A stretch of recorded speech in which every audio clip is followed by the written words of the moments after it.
Sorry if y'all hear my dog. He's snoring beside me.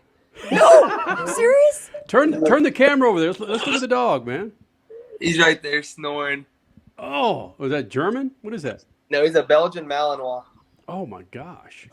Yeah. He's snoring. Yeah, he just let off a really loud snore. I was like, holy cow.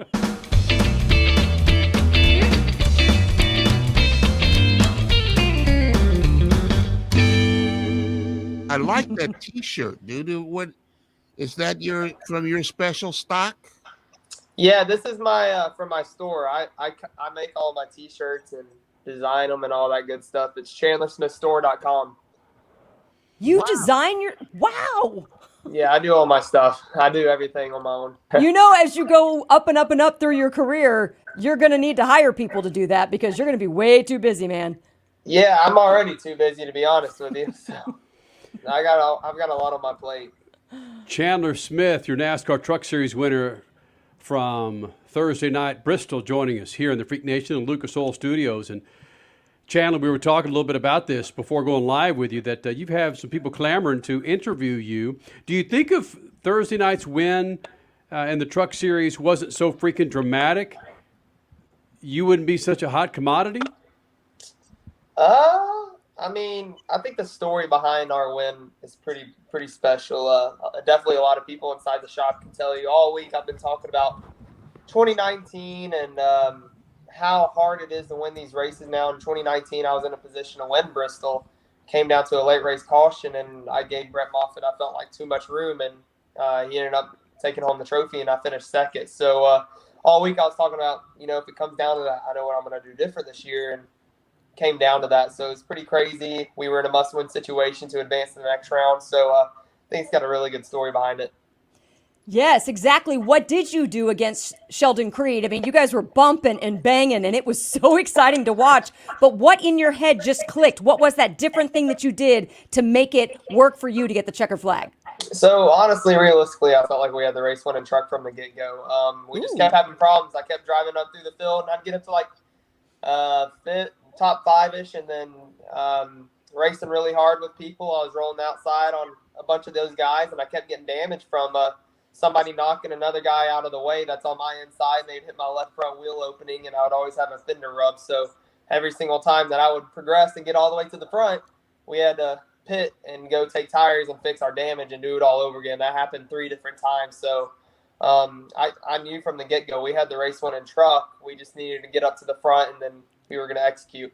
Well, there was a time, let's see, was it the second to last restart? There were so many restarts there, I'm losing track. Did John Hunter Nemechek lay up so that you could cruise forward and get to Sheldon Creed because you needed it more than him? Or was that just the announcers trying to create additional drama? I definitely think that was the announcers trying to create additional drama. We were really good. John Hunter was a tick bit free at the very end. I don't know that he had much left for me and Sheldon, especially there at the very end. But me and Sheldon got a little tangled there at the very end, and he was able to pass me and Sheldon both. And then we went off into turn 3. I ran the outside a little bit and dived in the corner and got a good run on exit. And he clipped the apron on the exit of 4 and got a tick bit sideways. And I already had a really big run off of 4 and was able to drive to his inside. Then went down the back straightaway. He got to my inside, and I kind of cut him off. And we rubbed a little bit, and we sailed off into the sunset. Jeez. The NASCAR Truck Series, of course, is still fairly new compared to the Cup Series and the Xfinity Series of running at Bristol. I don't know what your expertise is in running on short tracks like that, or running on short tracks with such banking in a configuration of a truck. But Statman and I have run in a truck before, but that was on a super speedway. It was California Speedway. How difficult is it running in the bowl like Bristol, a NASCAR truck? Yeah, so Bristol, out of everywhere we go on our whole schedule, Bristol is the most mentally and physically you got to really train mentally and physically for that track and that race in particular. It's just there's a lot going on. Everything happens so fast. There's a lot of banking. There's a lot of G-force. I got a big arm pump from the race. So, yeah. So, it's definitely really demanding. Chandler Smith, 19 years old. That's, wow, very young. I got sweaters older than you. That's a nice looking beard. But dude, I want to talk about one thing and one thing only. You won the race, congratulations. But Talking Rock, Georgia, population 109. Yeah. How do you get discovered from Talking Rock, Georgia? Well, the good Lord's blessed me and put me in opportunities to where I got the spotlight.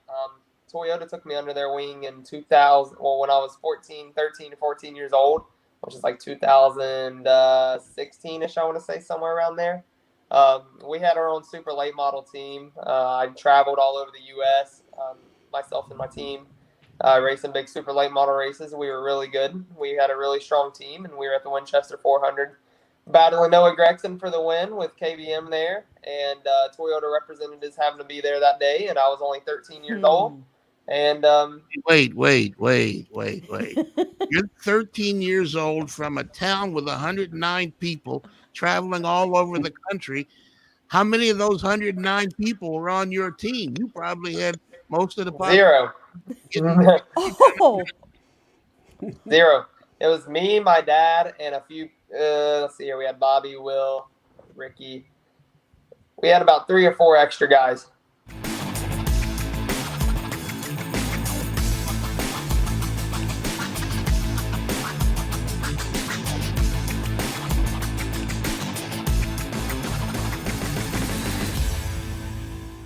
I did notice that they got some $5 million houses in Talking Rock. So Talking Rock isn't just a wide spot in the road.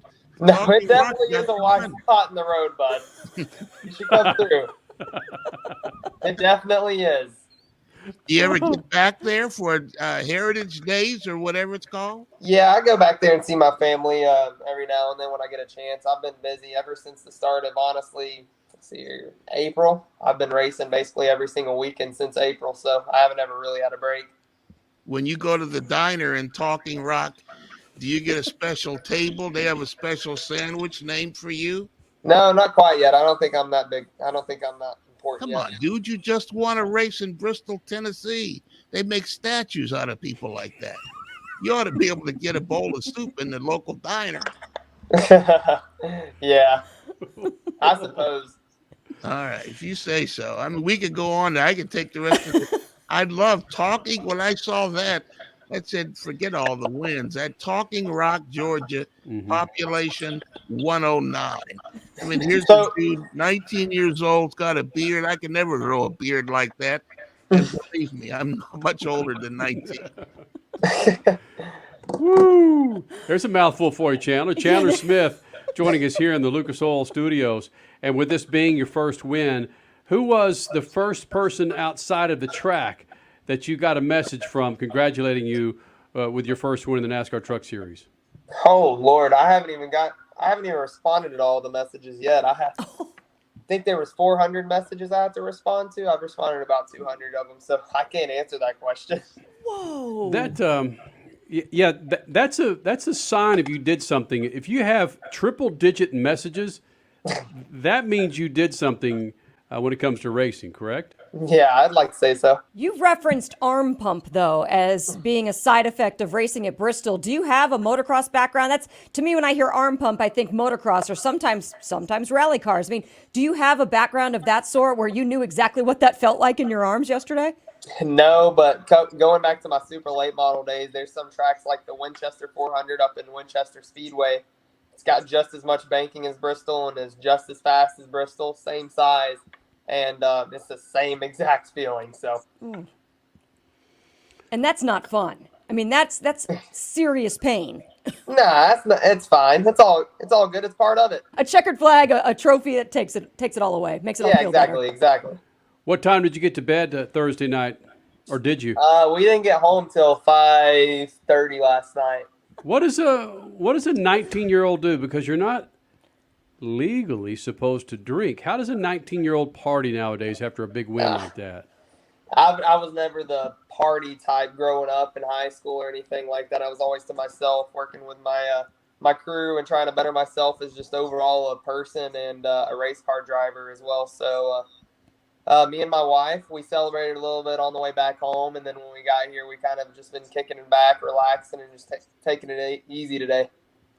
But hearing the way you've done things throughout your career, you've always been that person that has worked extra hard to get an extra mile on your resume. I mean, from when you were 13 years old and Toyota noticed you, from your running your own team to now running your own merchandise and practically doing your own PR. Andy, hey, I know you're out there, but man, this guy's doing it all. It's crazy to me, but that's how you're going to get your chops for later on in life, because you're learning everything good and bad all together. Yeah, my dad taught me a lot. He owns his own construction business, and from a small age, I've always paid super close attention to how he does business, how he talks it, how he walks it, how he gets it done. And, I mean, it's basic principles in any industry. I mean, it doesn't really matter what industry you're in. It's all the same deal when it comes down to it. Did you ever work for Dad, or were you racing too young to worry about going to work for your dad's construction business? I've been racing since I was 4 years old, so I've definitely been a little more preoccupied. 4. Wow. All Hey, right. during the COVID shutdown last year, how much iRacing did you do? I didn't do much iRacing, to be honest with you. I'm not a big – I got to watch my vocabulary here. I'm not a big sim person. I'll put it that way. Why is that? You act like it's something that you would never try. Is it just come on, it's okay. No, I got an iRacing simulator. I go to the simulator every Tuesday over at Toyota Racing Development. I would just rather would do the real deal. No, it's interesting. During the COVID year, 2020, and even now, we'll ask drivers from all different disciplines, whether it's sports cars, IndyCar, even drag racing. And yeah, there is a little bit of a divide. There's the absolute love it crowd, and then there's the absolute not so much for me crowd. Yeah, it's just, I think it's, I bet if you went on and told me what age range the difference is, I bet you would have a very close age range on who likes it and who don't like it. I tend to probably be in the older age range. Sorry if y'all hear my dog. He's snoring beside me. No, serious? Turn the camera over there. Let's look at the dog, man. He's right there snoring. Oh, was that German? What is that? No, he's a Belgian Malinois. Oh my gosh. Yeah. He's snoring. Yeah, he just let off a really loud snore. I was like, holy cow. He just. I wish we would have heard it. This is greatness, man. Yeah, this is right here. Here.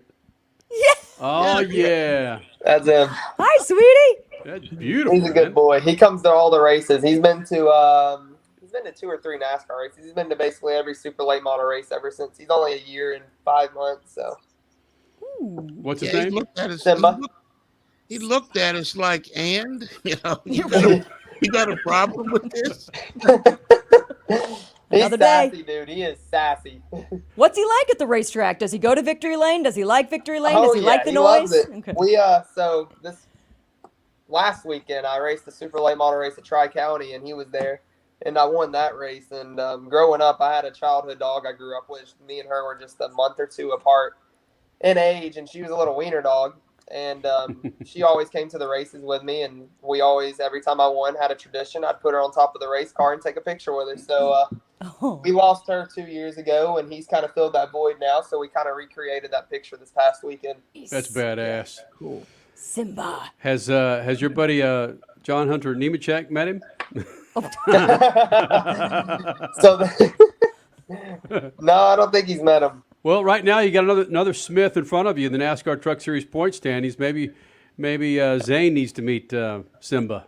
Yeah, Simba's definitely he's a guard dog. Right. So you can kind of imagine how he is a little bit. But people that he's always around, and he's matured a lot. When he was younger, he was definitely ferocious. He didn't like anybody but mom and dad. Has Simba been vaccinated? Oh, what are you talking about? You just hear about animals that are getting vaccinated now. Are you talking about the COVID vaccine? What are Yes. you talking about? No, he doesn't have the COVID vaccine. Yeah, no. Are you serious? You've heard about animals? Yes, I've heard about dogs getting the vaccination. Crash, settle down. Okay, that's Jeez. okay. Halloween. Whatever. Chandler, this Well, is I gotta awesome. put up with Chandler, the 2 of them complaining, and I'd get me a Simba so that I could protect it from this.